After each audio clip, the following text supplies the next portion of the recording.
बच्चों, welcome to our channel bio treasure by Ritu.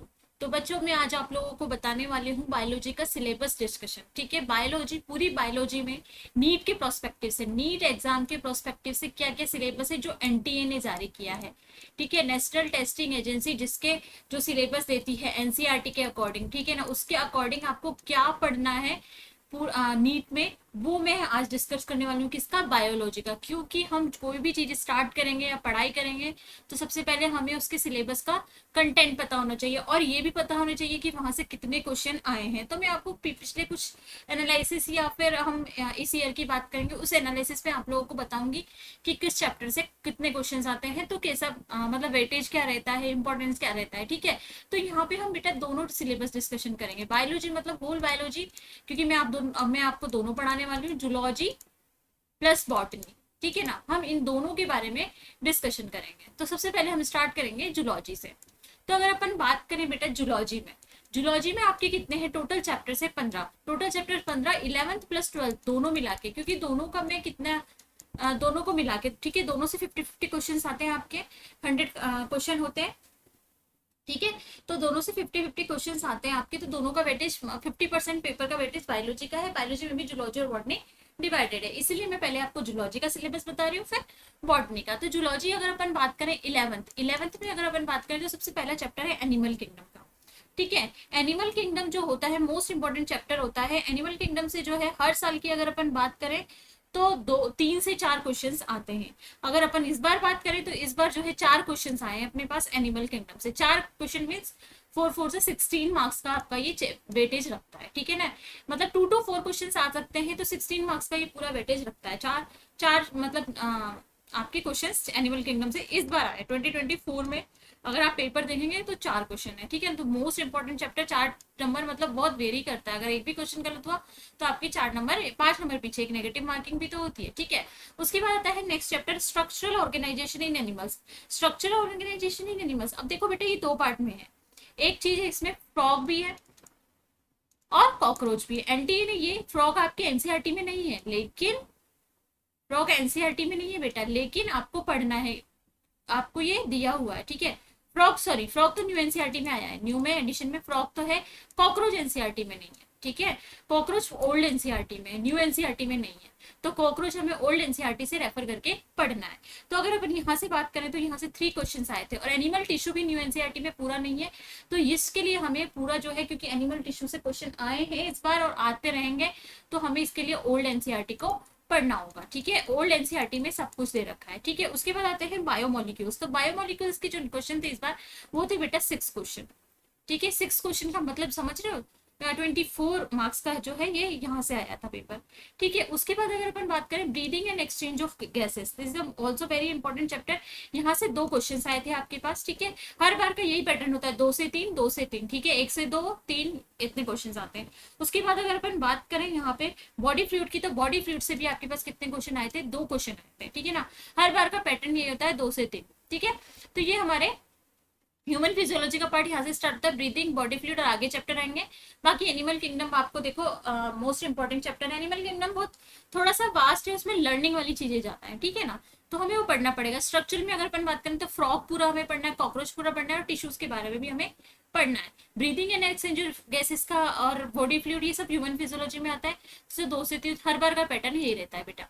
Excretory product and elimination की बात करें तो एक्सक्रीटरी से जो है इस बार भी कितना क्वेश्चन आया था? 2। 1 से 2, 2 से 3, इतना ही, यही रेंज होता है इसका। ठीक है, लोकोमोशन, हम यहाँ 2024 के एनालिसिस कर रहे हैं बेटा। ठीक है, लोकोमोशन एंड मूवमेंट की अगर अपन बात करें बेटा तो 3 क्वेश्चन आए थे इस बार। ठीक है ना, एक इसी चैप्टर से सिर्फ 3 क्वेश्चन आए थे, तो this is also very important question. उसके बाद अगर अपन बात करें न्यूरल की, तो न्यूरल से भी यहाँ पे 2 क्वेश्चन आए थे आपके पास। केमिकल की बात करें, केमिकल कंट्रोल एंड कोऑर्डिनेशन की, तो केमिकल से जो है आपके पास बेटा यहाँ से भी 2 क्वेश्चन आए थे। ठीक है, देख रहे हो पूरा पैटर्न, 3, 2, 2। ठीक है, अब आता है ये, यहाँ तक तो हमारा 11th खत्म हो गया। अब आते हैं अपन 12th पे। तो 12th में आपका नेक्स्ट चैप्टर आता है ह्यूमन रिप्रोडक्शन। ह्यूमन रिप्रोडक्शन से जो है बेटा इस बार कितने क्वेश्चन आए थे? 5 क्वेश्चन आए थे। This is a very important chapter. ठीक है, इस चैप्टर से भी बहुत घुमा फिरा के हर बार 4 से 5 का डाटा रहता है। रिप्रोडक्टिव हेल्थ की बात करें तो यहाँ से 2 क्वेश्चन आए थे। ठीक है, ह्यूमन हेल्थ एंड डिजीजेस की बात करें तो ह्यूमन हेल्थ एंड डिजीजेस से बेटा आपके पास कितने क्वेश्चन आए थे इस बार?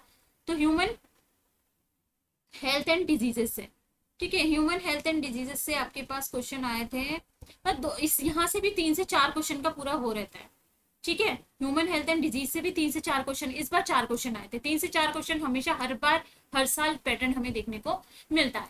नेक्स्ट हम आते हैं इवोल्यूशन पे। Very very important chapter. Evolution जितना इंपॉर्टेंट है उसको पढ़ना भी उससे ज्यादा कठिन होता है, ठीक है ना। इवोल्यूशन में बहुत सारी चीजें हैं लेकिन हमें उसको पढ़ना आना चाहिए। तो वहां से भी आपको 4 क्वेश्चन जो है 2024 में आए थे, इससे भी ज्यादा मतलब 4 से 5, 2 से 3 हमेशा रेंज रहती है। मोस्ट इंपॉर्टेंट चैप्टर है।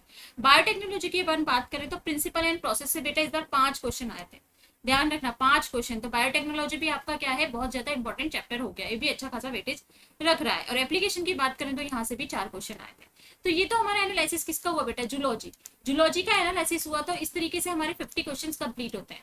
ये पूरा पैटर्न रहा आपका जूलॉजी में, ठीक है ना। तो अब आप देख सकते हो आपके सारे ऑलमोस्ट सारे चैप्टर ही अच्छे वेटेज वाले हैं। बायोटेक्नोलॉजी को हम कई बार इग्नोर करते हैं, समझ में नहीं आता, लेकिन बहुत इंपॉर्टेंट है बेटा। 9 मार्क्स पूरा ले रहा है। इवोल्यूशन अकेला 9 क्वेश्चन पूरा ले रहा है। इवोल्यूशन अकेला 4 क्वेश्चन ले रहा है। हर बार का पैटर्न यही होता है। तो हमें इसी तरीके से अपनी अपनी स्ट्रैटेजी बनानी है। इन चैप्टर्स को देख के, इनका वेटेज देख के अपनी स्ट्रैटेजी बनानी है कि हमें किस तरीके से पढ़ना है। अब आते हैं नेक्स्ट अपन बॉटनी पे। तो बॉटनी की अगर अपन बात करें तो बॉटनी में अपना आता है लिविंग वर्ल्ड। तो लिविंग वर्ल्ड तो देखो, लिविंग वर्ल्ड से 1 से 2 क्वेश्चन तो हमेशा पूछा जाता ही है, ठीक है। उसके बाद आते हैं cell the unit of life. तो cell the unit of life से बेटा हमेशा 4 क्वेश्चन आया था इस बार, ठीक है। इस बार की अगर अपन बात करें 3 से 4 का डाटा होता है, 4 क्वेश्चन आए थे। Cell cycle and cell division की बात करें तो यहाँ से भी आपके पास कितने क्वेश्चन आए थे बेटा, 4 क्वेश्चन आए थे। उसके बाद अगर अपन बात करें यहाँ पे नेक्स्ट अपना बायोलॉजिकल क्लासिफिकेशन। बायोलॉजिकल क्लासिफिकेशन से 2 क्वेश्चन आए थे। प्लांट किंगडम की अगर हम बात करें, यहाँ पे सिलेबस थोड़ा रिड्यूस भी हुआ है। तो अगर अपन प्लांट किंगडम की बात करें तो प्लांट किंगडम से आपका सिर्फ और सिर्फ 1 क्वेश्चन आया था। मॉर्फोलॉजी से बात करें तो मॉर्फोलॉजी इन फ्लावरिंग प्लांट की बात करें तो यहाँ ये मोस्ट इंपोर्टेंट बेटा 5 क्वेश्चन आया था इस बार, ठीक है। देख रहे हो, सबसे एक तो ये स्टार मार्क कर लो, 5 क्वेश्चन आया था, मतलब ये सारे। और cell the unit of cell cycle तो हमें पढ़ना ही पढ़ना है, तो इंपॉर्टेंट है। एनाटॉमी एंड फ्लावरिंग प्लांट की बात करें तो यहाँ से 3 क्वेश्चन जो है 2024 में आया है।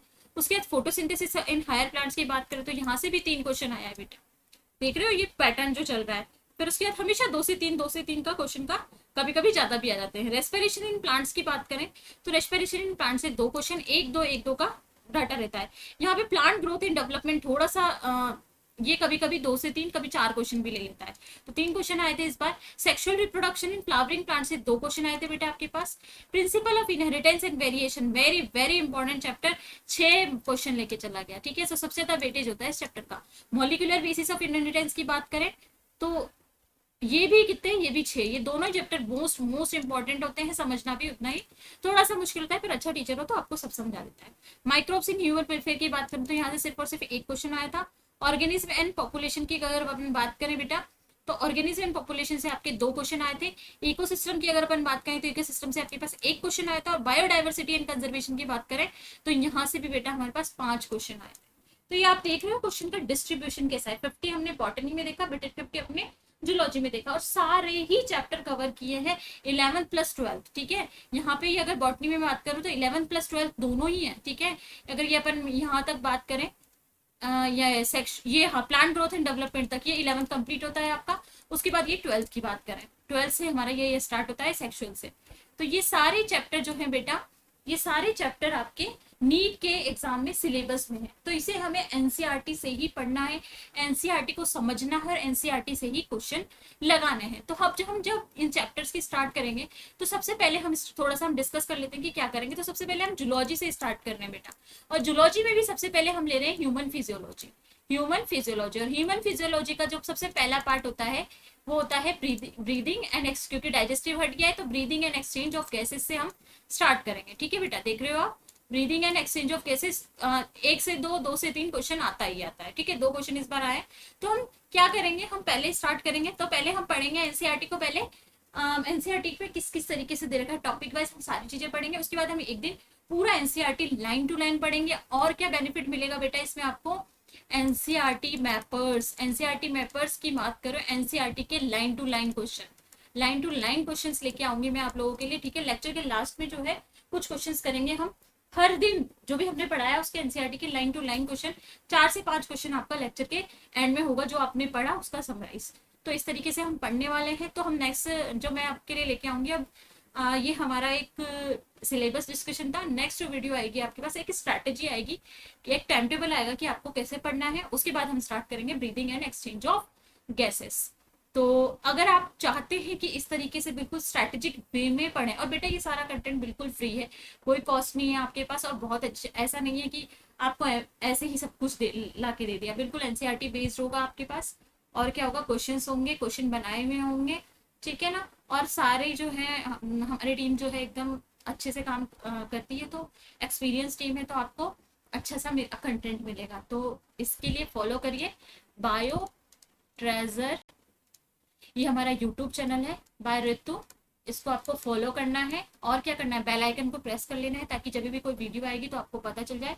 सब्सक्राइब करना है, और अगर आपको पसंद आए तो कोई वो नहीं है, आपको अच्छा लगे कंटेंट और आपको लगता है किसी के पास जाना चाहिए जो जरूरतमंद, आज भी ये बच्चे ऐसे हैं जो अफोर्ड नहीं कर सकते कोर्सेज, तो अगर उनके पास जाए, क्योंकि सिस्टमेटिक वे में पूरा कोर्स कंप्लीट होगा आपका जूलॉजी प्लस बॉटनी का। कहीं पे आपको कुछ, और इससे आप 100% नीट का बायोलॉजी में 360 आउट ऑफ 360 ला सकते हैं, ये मेरा दावा है, अगर आपने एक एक चीज फॉलो किया तो विद क्वेश्चंस, ठीक है। तो डेडिकेशन तो हमें दिखाना पड़ेगा, तो फॉलो करें, अगर अच्छा लगता है तो follow, subscribe. Okay, thank you, मिलते हैं फिर नेक्स्ट लेक्चर में, तब तक के लिए पढ़ते रहिए, खुश रहिए।